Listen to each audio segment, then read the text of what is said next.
চিৎকার করতে থাকে, থামো, এটা পড়ো না।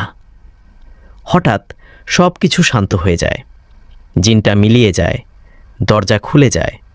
কিন্তু পরদিন সকালে প্রতিবেশীরা দেখে আরিফ ঘরের কোনায় বসে আছে। তার চোখ পুরো কালো হয়ে গেছে, আর সে ধীরে ধীরে বলছে, আমি বের হইনি, ওটা এখনও এখানে আছে।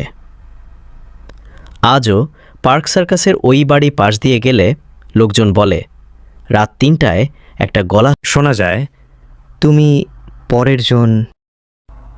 এমন আরও ভয়ঙ্কর, রহস্যময় এবং ইসলামিক জিনের সত্য ঘটনা শুনতে এখনই সাবস্ক্রাইব করুন আমাদের চ্যানেল আর এম ইসলামিক ব্লগ, আর পাশে থাকা বেল বাটনটি অন করে রাখুন, যাতে নতুন ভিডিও আসা মাত্রই সবার আগে দেখতে পারেন।